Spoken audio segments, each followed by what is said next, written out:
오늘 함께 살펴볼 은혜의 말씀은 마태복음 17장 3절과 4절의 말씀입니다. 제가 봉독해드리겠습니다.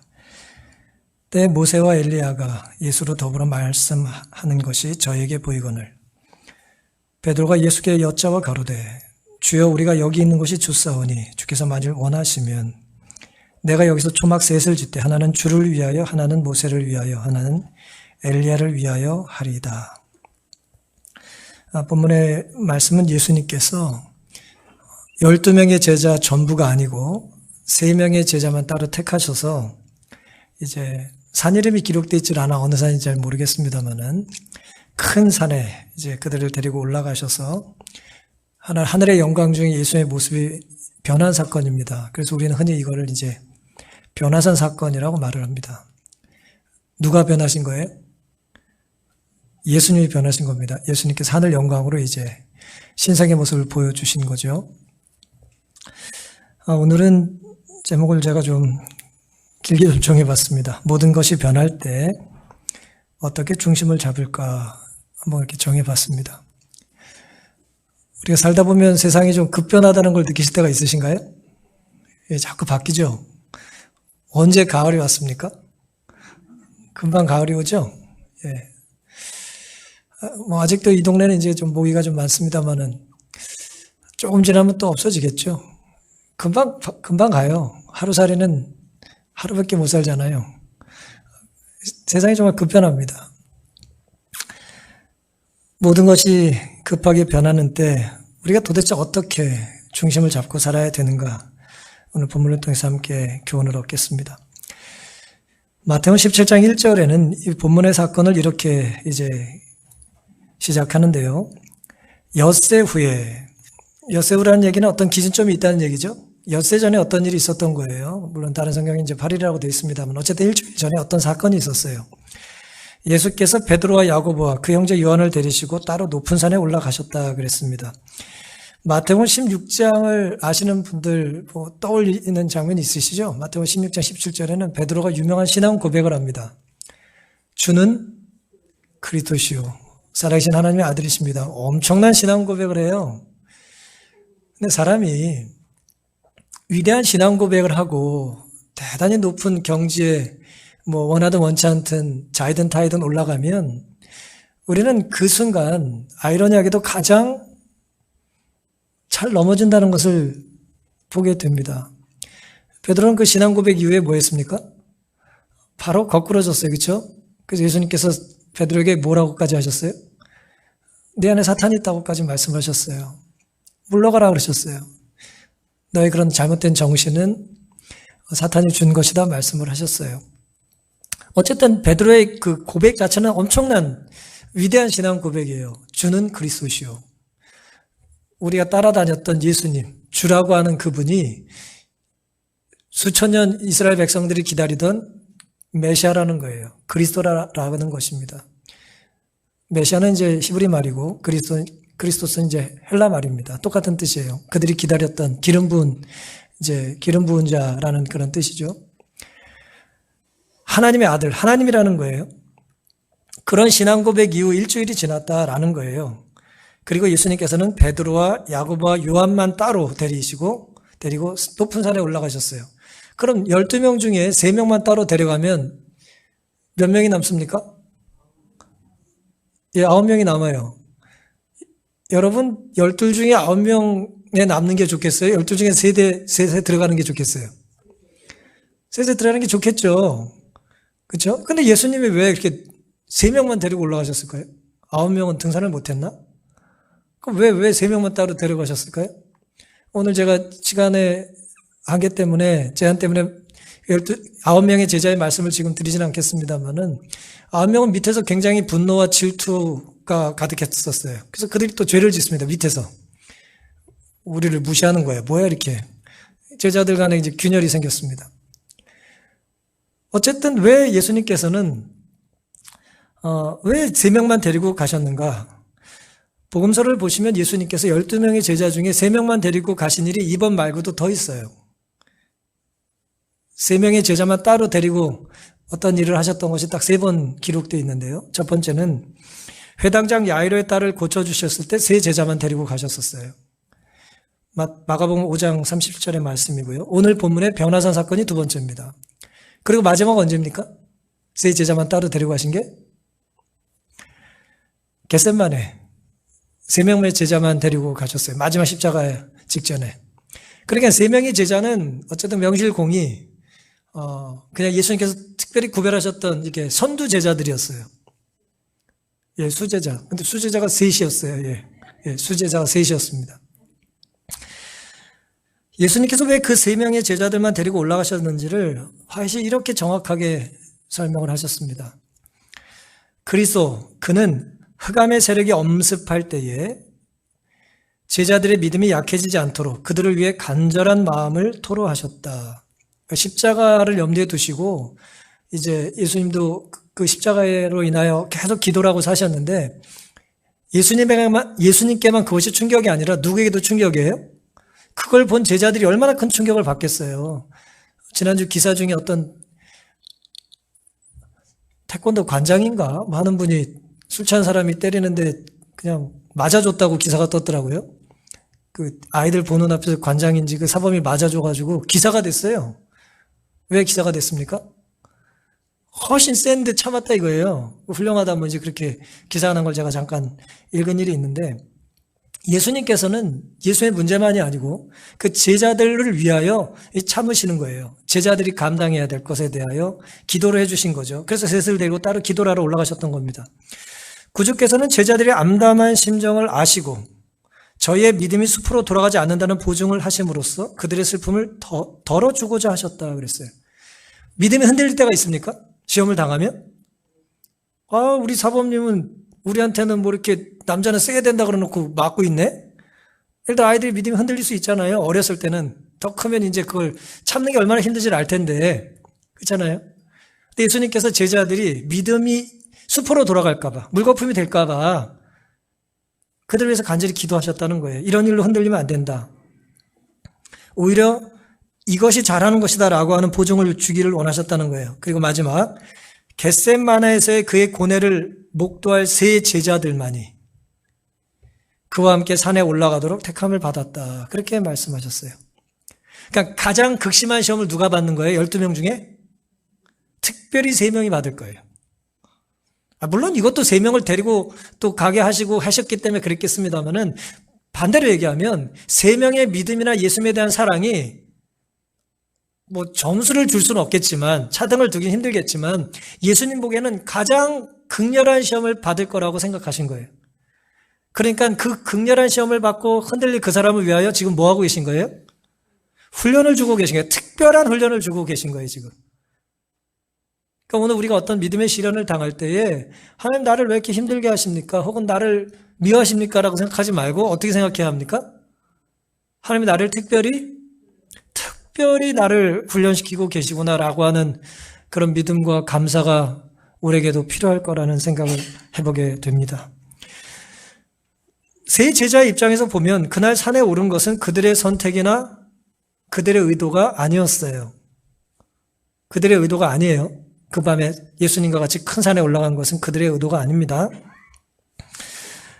들을 건너 험한 길을 올라 저들을 적막한 산 중턱으로 인도한 것은 저녁이 다가오는 무렵이었다.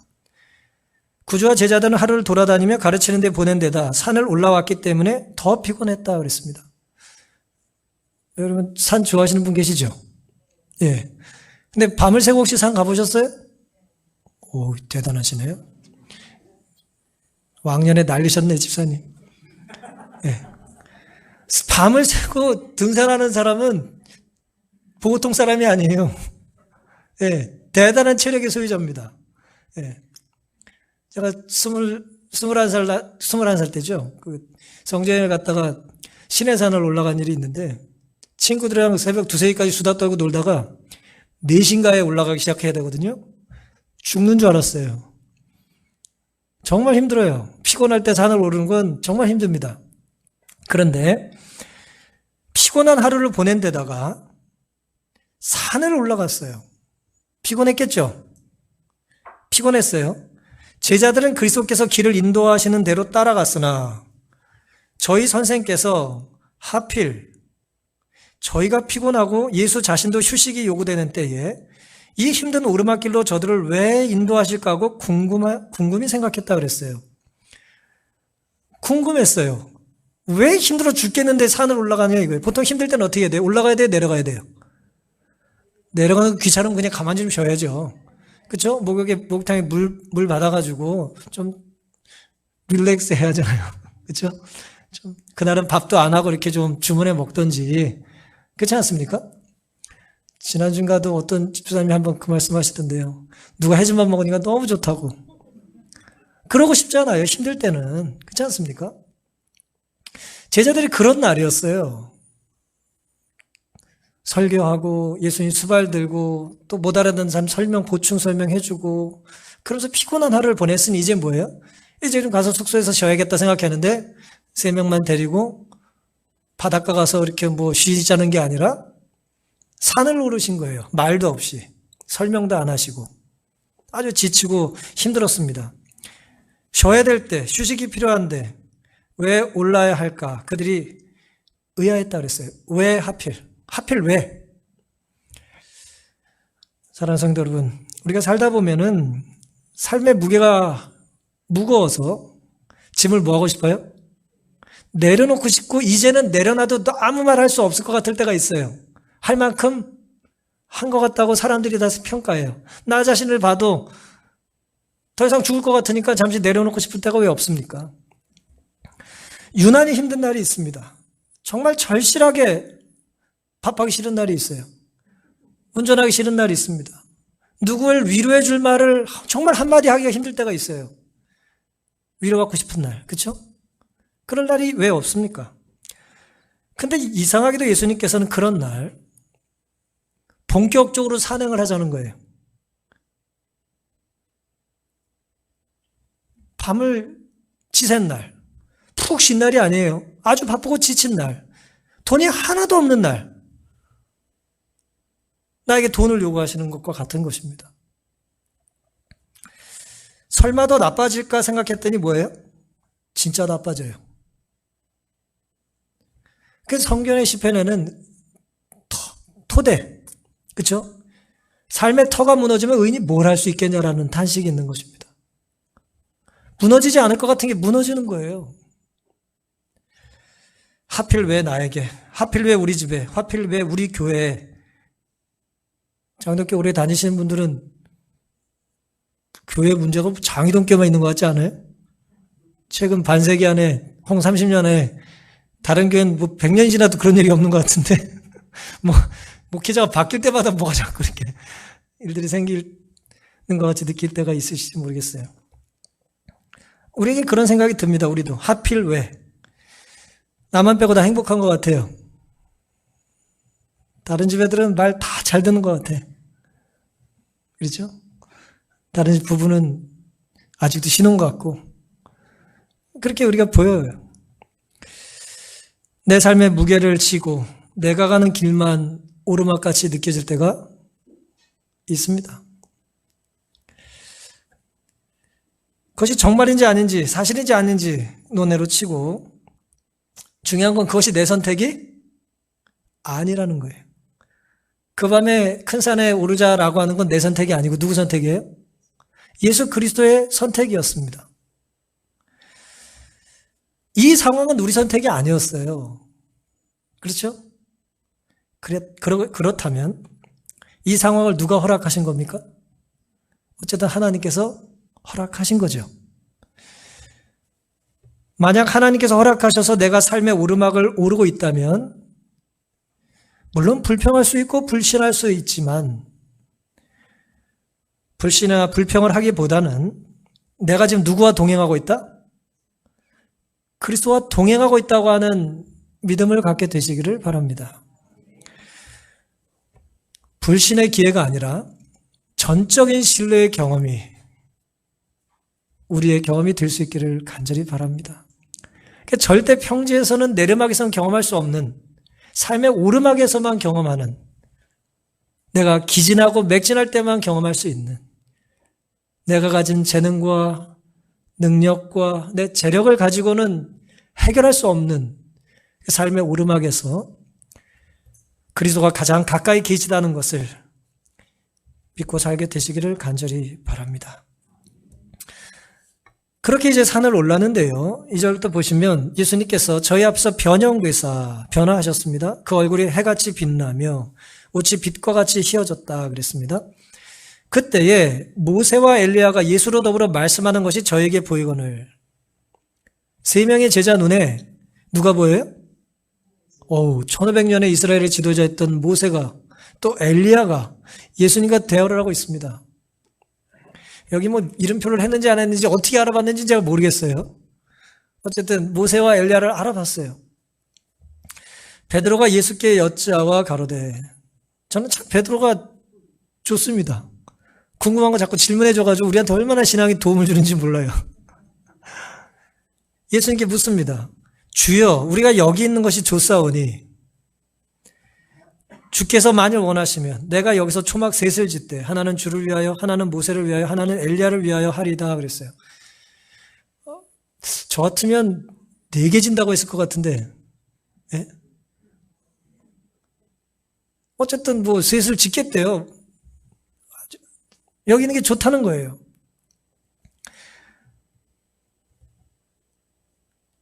그런 말을 할 때에 호련히 빛난 구름이 저희를 덮으며 구름 속에서 소리가 나서 가로되 이는 내 사랑하는 아들이여 내 기뻐하는 자니 너희는 저의 말을 들으라 하는지라. 지금 베드로가 예수님께 질문을 했는데 대답도 어디서 와요? 대답은 하늘에서 와요. 예수님이 모세와 엘리야와 대화하고 계시고 그 대화하는 중에 베드로가 이렇게 끼어들어가지고 질문을 했는데 응답이 어디서 와요? 하늘에서 왔어요. 삶이 내가 원하는 대로 펼쳐지진 않아요. 피곤한 날 산을 오르는 건 내가 원한 게 아니고 내가 의도한 게 아니죠. 근데 놀랍게도 하나님의 인도하심에 따라서 걷다 보면 어느 순간 내 생각이 바뀌거나 내가 원하는 게 떠오를 때가 있어요. 그게 뭐예요? 베드로에겐 여기에 초막을 짓는 거예요. 원래 산에 올라갈 마음 없었잖아요. 피곤해가지고. 근데 산에 딱 올라가서 예수님이 모세와 엘리야를 만나서 대화하는 것을 보고 감동을 받아가지고 이제 또 여기가 좋대. 그전엔 좋았어요? 안 좋았어요? 그전에는 안 좋았죠. 올라가기 힘들었잖아요. 근데 올라가서 보니까 대단한 걸 봤거든요, 지금. 그러니까 여기 있고 싶은 겁니다. 여기 있는 게 좋은 거예요. 처음에는 제자들도 열성적으로 기도하시는 예수와 함께 기도하였으나 예수님이 기도하셨으니까 그곳에서요. 잠시 후 그들은 피곤을 이기지 못하고 그 일에 관심을 가져보려고 애쓰다가 그만 잠이 들어버렸다. 그렇죠? 기도로 시작했다 이제 잠으로 끝나는 거예요. 그의 기도의 요지는 예수께서 세상이 창조되기 전에 하늘 아버지와 함께 가지셨던 영광을 제자들에게 나타나게 해달라는 것과 그의 왕국이 인간의 눈에 보일 수 있게 해달라는 것, 그리고 제자들이 그 나라를 봄으로 예수님의 기도의 내용이었다는 거예요, 이게.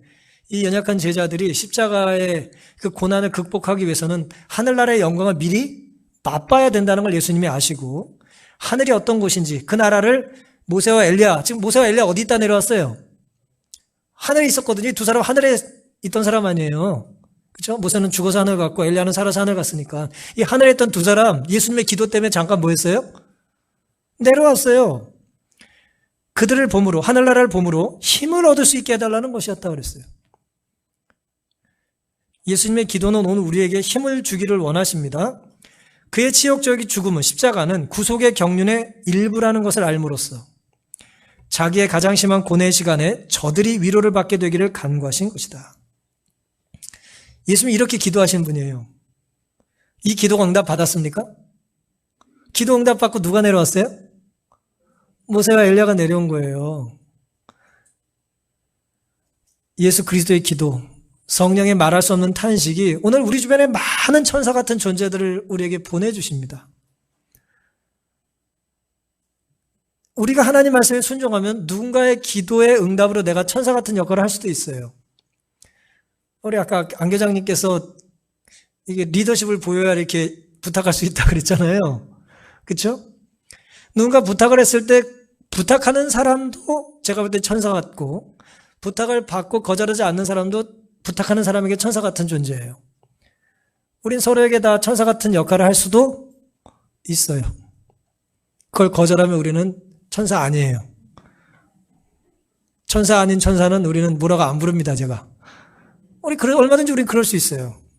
그 짧은 순간, 나의 반응이 어떠하냐에 따라서 우리는 정말 하나님께 영광 돌리는 순교자적인 선택을 하는 수도 있고, 정말 나 자신만을 위한 이기적인 선택을 함으로 결국 후회하는 그런 선택을 할 수도 있는 것이죠. 예수 그리스도의 십자가는 구속의 경륜의 일부라는 걸 알려주기를 원하셨던 거예요. 주님은 제자들이 십자가 때문에 절망할 것을 아시고 그 전에 십자가 너머의 영광을 미리 맛보여 주신 겁니다. 십자가 너머의 영광을 미리 맛보여 주신 거예요. 주님의 기도가 하늘에 상달되었고 하늘의 영광이 그곳에 주님께 임했습니다. 해같이 빛났고 옷이 비처럼 휘어졌다 그랬어요. 그 모습을 보고 제자들은 놀랐습니다. 우리 하나님의 영광이 나타나면 어때요? 하나님 내 앞에 나타나세요라고 기도했다 진짜 하나님 나타나서 우리는 진짜 죽을 뿐만 아니라 이게 볼 수가 없어요. 우리는 이사야처럼 화로라 나고 내가 망하게 됐다고 하는 것처럼 하나님 앞에 우리는 설 수가 없습니다. 죄인이기 때문에 온전히 변화되기 전까지는 우리는 그렇게 하늘의 빛을 감당할 수가 없잖아요. 결국 주님은 그 산 위에서 미래 영광의 왕국의 축소판을 보내주신 거예요. 왕국의 축소판이에요. 그리스도는 왕이라는 것, 예수님이 왕이라는 걸 보여준 거예요. 그 순간. 그리고 모세는 부활한 성도들의 대표자라는 것 보여주신 거고요. 엘리야는 살아서 주님을 구원을 받은 변화된 사람을 대표하는 사람입니다. 그렇죠? 그게 이제 하늘 왕국의 표상이에요. 하늘나라는 이런 사람만 있는 거예요. 죽으면서 하나님을 믿고 잠든 사람들, 모세 같은 사람. 살아있을 때 하나님께서 그를 변화시켜 주셔서 그를 구원하신 사람. 두 분밖에 없는 거예요.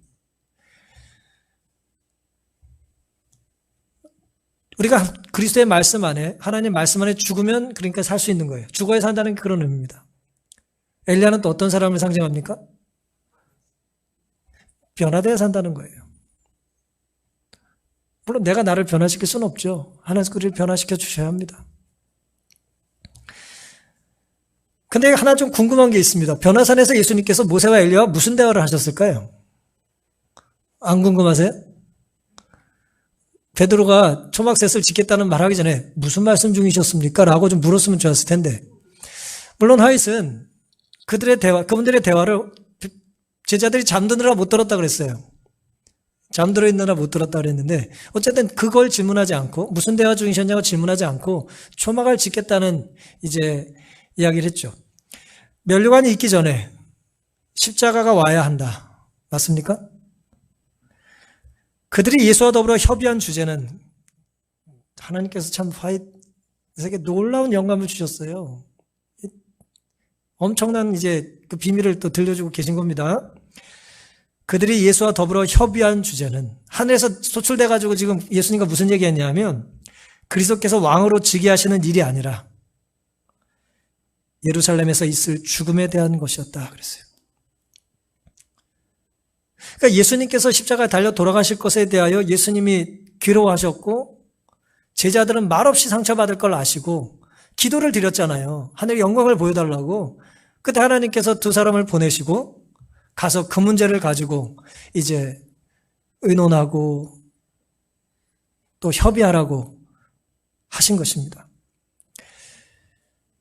영적인 빛이 비춰올 때 그리스도의 종들의 생애는 예수와 함께 산 꼭대기에서만 보내어서는 안 된다. 그들에게는 저 아래 평지에서 해야 할 일이 있다. 이 말씀은 무슨 뜻이냐면은 베드로가 이제 그 산이 갑자기 좋아졌어요. 정상이. 때로 사울처럼 이건 내가 아니라고 행부에 몸을 숨기고 막 그냥 겸손하게 살다가 왕이 되고 나면 어때요? 내려오려고 그래, 안 내려오려고 그래요? 안 내려가는 건 둘째치고 올라오려는 사람 죽이잖아요. 죽이려고 하잖아요. 이 인간의 심성이 그래요.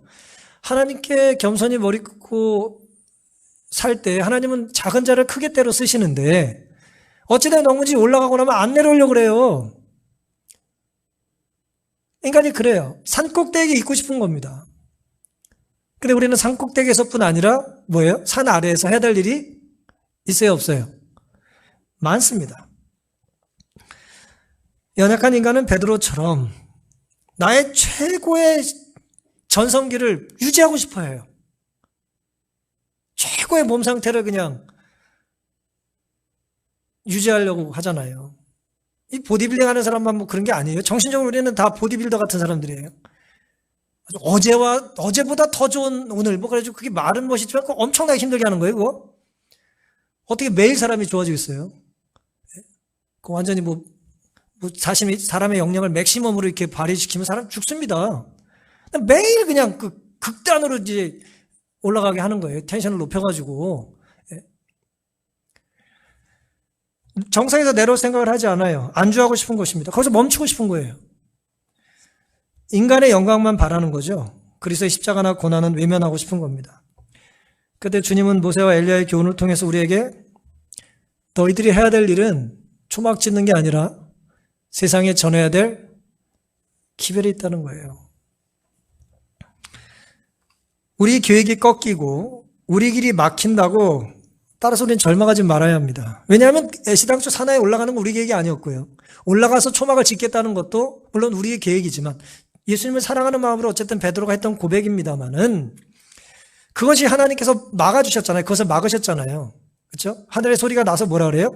어이구 기특하다. 재료는 보내주마. 그렇게 하시지 않고 뭐라 그래요? 내 사랑하는 아들이고 내 기뻐하는 자인데 이 아들 말 잘 들어. 우리가 하나님에서 뭔가 하는 일이 나쁘다는 게 아니라 하나님을 사랑함으로 뭔가 해보겠다고 하는 그 일에 대한 계획보다 더 중요한 게 뭐예요? 먼저 하나님의 말씀에 우리가 순종으로 반응하는 것이 옳은 것입니다. 그게 우리가 정상에서 균형을 잃지 않을 수 있는 비결입니다.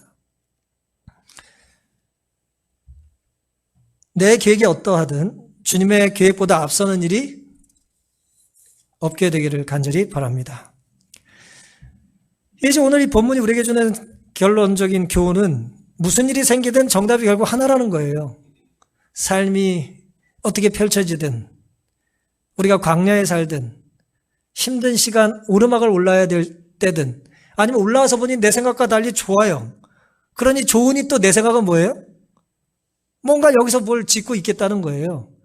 그랬더니 하나님께서는 뭐예요? 그게 아니라고 또 말씀을 하시죠. 결론은 뭡니까?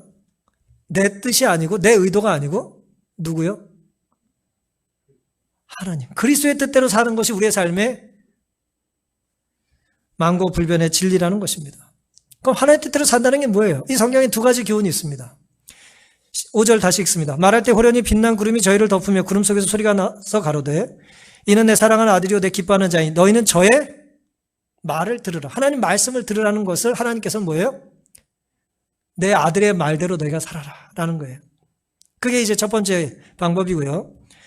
결국 정답의 첫 번째 방법은 우리가 하나님 말씀대로 사는 거예요. 근데 하나님 말씀은 예수님의 뜻과 일치하기 때문에 우리가 말씀대로 사는 것이 중요하죠. 6절 제자들이 듣고 엎드려 심히 두려워하니 하늘의 소리가 나니까 갑자기 또 두려워서 엎드려요. 머리를 세우기도 잘하고 숙이기도 잘해 베드로는. 참 매력 있는 사람이에요. 두려워해서 엎드려 있을 때 7절 예수께서 나아가 저에게 손을 대시며 가라사대 일어나라 두려워 말라 하신대. 예수님께서 손을 내미시고 그를 또 일으켜 세우십니다. 두려워하지 말라는 거예요. 그때 제자들이 눈을 들어 보매 좀 쫓아해 주시겠습니까? 오직 예수 외에는 아무도 보이지 아니하더라. 참 아름다운 말씀 아닙니까? 물론 빛의 영광이 환하게 비치니까 다른 건 뭐 보이지도 않았겠지만은 이 영광의 이 절정에는 다 보이는 게 아니라 하나만 보이면 되는 거예요. 눈이 좋다는 건 다 보는 게 아니에요. 하나만 보는 거예요. 유능하다는 건 다 할 수 있는 게 아니에요. 하나님이 하라는 것을 그때그때 하나씩 하는 거예요. 그게 오늘 우리가 그리스도인의 성공의 비결이라고 할 수 있을 것입니다. 하나님을 위해 내가 할 수 있는 일이 나쁘다는 것이 아니고 죄라는 것이 아니고요. 하나님을 위해 내가 할 수 있는 일보다 언제나 나를 살리기 위하여 하나님께서 들려주시는 말씀과 이 어두운 세상에 우리를 구원하기 위하여 예수님만 보이게 하는 것이 하나님께 가장 큰 일이에요. 그러니까 아무것도 보이지 않는다는 것은 뭐만 볼 수 있는 기회입니까? 하나님과 예수 그리스도의 영광의 빛만 경험할 수 있는 기회라는 거예요. 어떤 면에서 우리가 신앙의 여정을 보면 우리가 가장 힘들고 어려울 때 우리는 누굴 붙잡아요?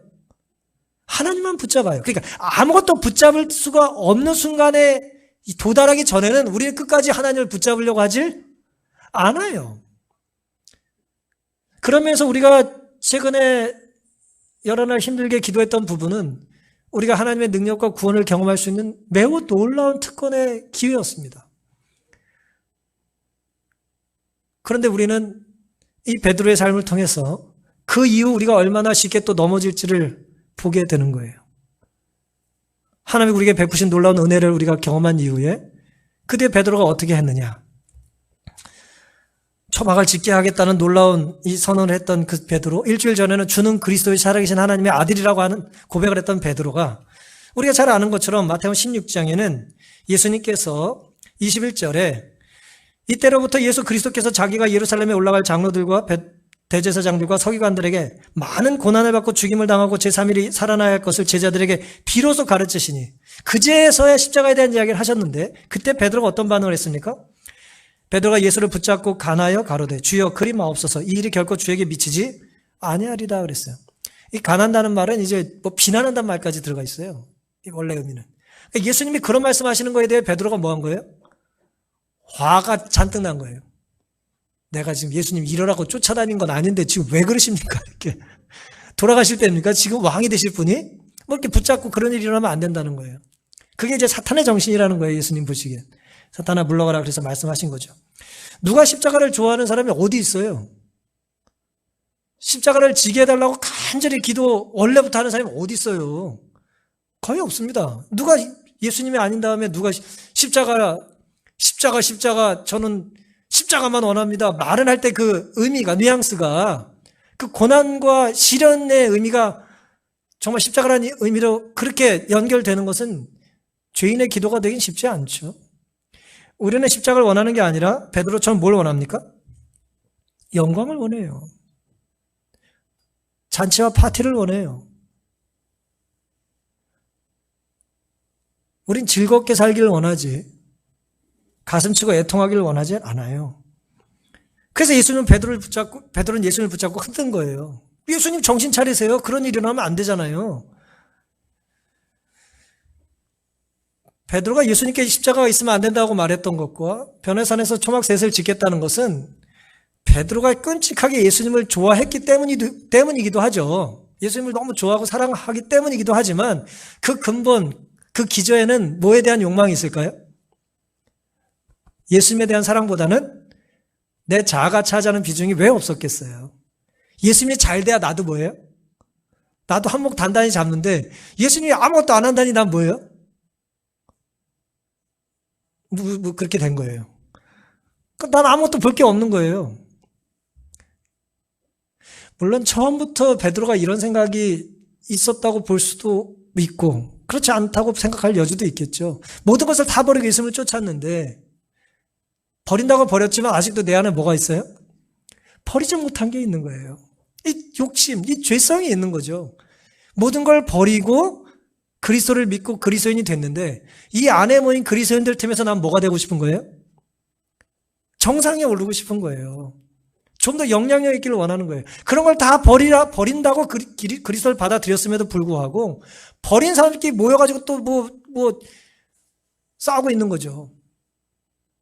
그게 이제 우리 안에 베드로의 모습이라는 것입니다. 그래서 하나님께서 보여주신 건 뭐예요? 예수님 말을 들어라. 그리고 오직 예수 외에는 아무것도 보이면 안 된다는 거예요. 우리가 균형을 잃는 건 뭐예요? 이 귀에 무슨 이렇게 뭐가 망가져서 그런 것이 아니라, 예? 달팽이가 아닌가 그것만이 문제가 있는 것이 아니라 영적인 삶의 균형을 잃는 건 내 안에 누가 보이지 않는 거예요? 그리스도가 보이지 않는 거예요. 다시 말씀드리면 그리스도만 보여야 되는데 다른 보일 게 너무 많은 거죠. 하나님 말씀만 집중해야 되는데 우리가 다른 이야기에 귀가 너무 많이 열려 있는 거예요. 오늘 변화선의 교훈은 그런 것입니다. 하나님의 말씀과 그리스도만 보여야 우리의 이 변화 가득한 세상에서 뭐 할 수 있어요? 우리는 균형을 잃지 않고 살 수 있는 것입니다. 보고 듣는 것은 아이들에게만 중요한 것이 아니죠. 오늘 우리에게 너무나 중요합니다. 모세와 엘리야가 그리스도와 더불어 대화했던 것처럼 우리도 모세와 엘리야와 예수 그리스도가 만났던 변화산의 경험이 오늘 우리의 삶에도 있게 되기를 간절히 바랍니다. 예수 외에는 아무도 보이지 않는 그런 경험이 최근 우리에게는 있었어야 하고 앞으로도 있게 되기를 간절히 바랍니다. 따라서 위기가 닥친다는 것은, 극심한 시련과 역경이 있다는 것은 사실 우리는 감사해야 될 일인 것입니다. 우리가 한눈 팔지 못하게 하는 거죠. 그렇죠? 마치 초보 운전자가 작은 접촉사고를 한두 번 내보는 게 필요합니까?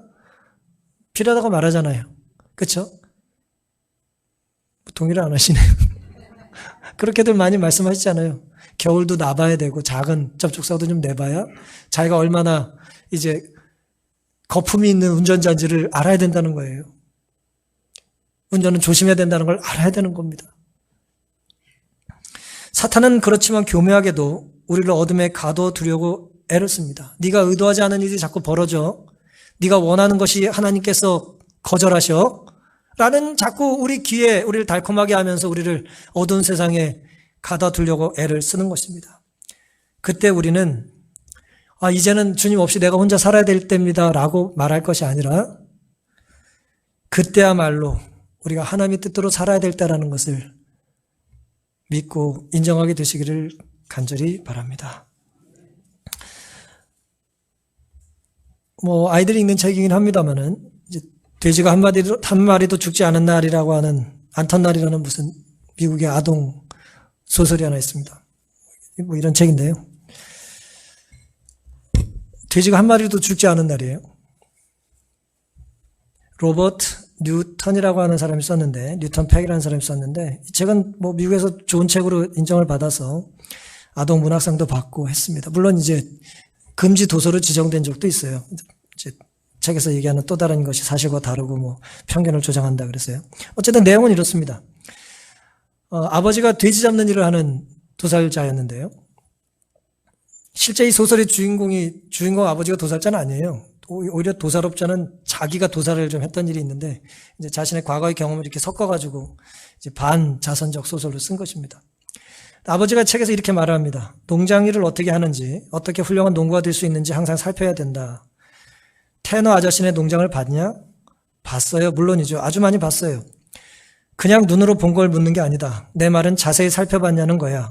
울타리는 늘 반드시 세워서 하얗게 칠해 넣었지. 가축도 모두 깨끗하고. 건초를 얼마나 장만을 잘했는지 봐두어라. 러닝 마을에서 그만한 건초 더미는 없을 거다.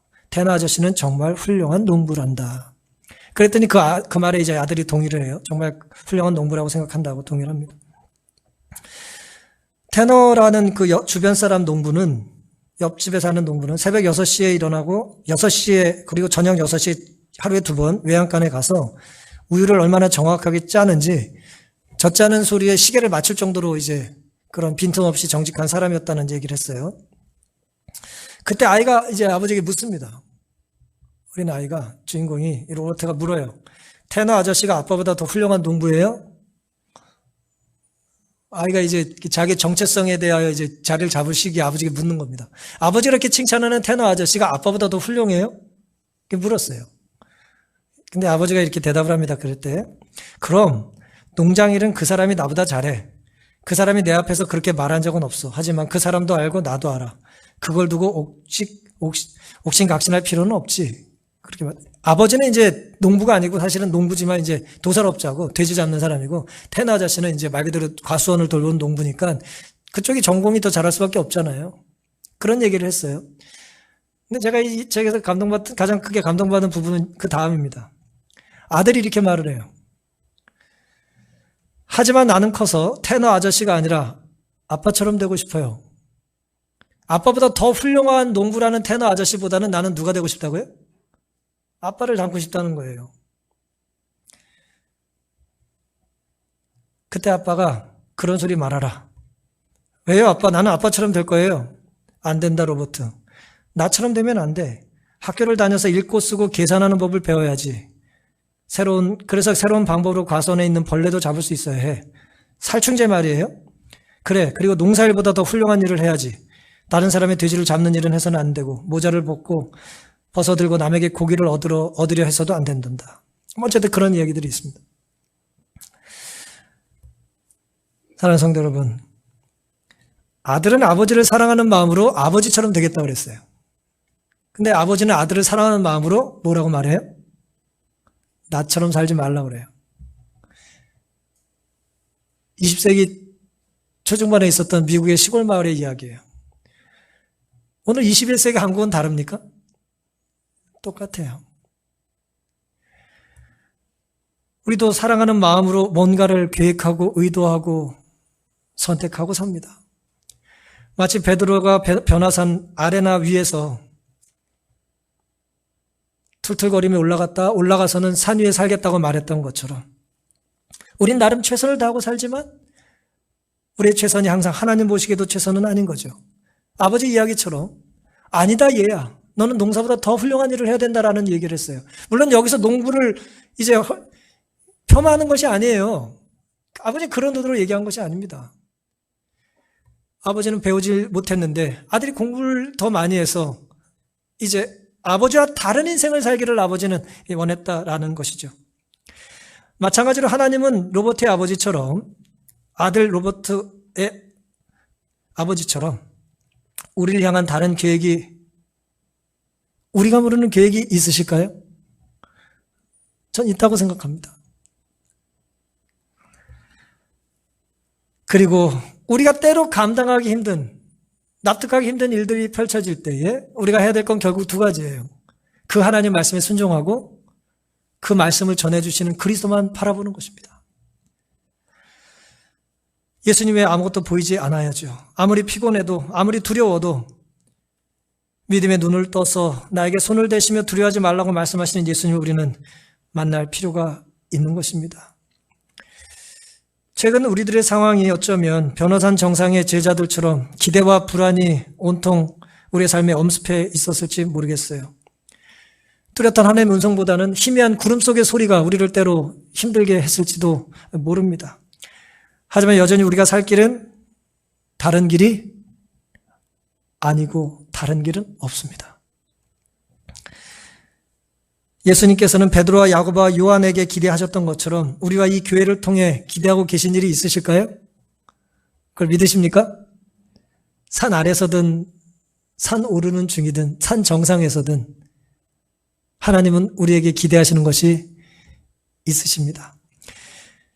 정상이 때로 싫어도 주님이 맡기시면 올라야 하고 하산이 싫어도 주님이 원하시면 주님과 함께 동행해 내려가야겠죠? 우리의 삶에 그래서 굴곡이 있을 때, 명함이 있을 때 우리가 원하는 빛이 아니라 하나님이 주기를 원하시는 빛이 오늘 우리의 삶을 비출 수 있도록 우리의 마음을 주님께 내어드릴 수 있기를 간절히 바랍니다. 우리 삶의 모든 것이 변하는 장소가 있다면 바로 변화산일 겁니다. 우리 삶의 모든 것이 변하는 거예요, 지금. 그리스도의 영광의 빛으로 인해서 그리스도가 변했던 것처럼 우린 변화된 그리스도의 모습을 보고 뭐 해야 합니까? 우리도 변화될 수 있어야 합니다. 변화라는 것은 생각이 바뀌는 것이고 듣는 태도가 바뀌는 것이고 우리의 시선이 바뀌는 것입니다. 오늘 우리의 삶에 나를 내려놓고 한 번 더 주님을 삶의 중심에 모심으로 균형 잡기 힘든 우리의 삶에 참된 믿음의 중심의 줄을 놓지 않게 되시기를 간절히 바랍니다. 잠언 16장 9절 잘 아시는 성경절입니다. 사람이 마음으로 자기 길을 계획할지라도 그 걸음을 인도하시는 분은 누굽니까? 여호와 하나님뿐입니다. 사탄의 소리에 귀를 기울이기보다는 이것이 그런가요? 하나님의 음성이 무엇인지를 분별히 들으심으로 우리의 삶의 중심을 잘 잡고 승리하게 되시기를 바라면서 오늘 말씀을 마치겠습니다.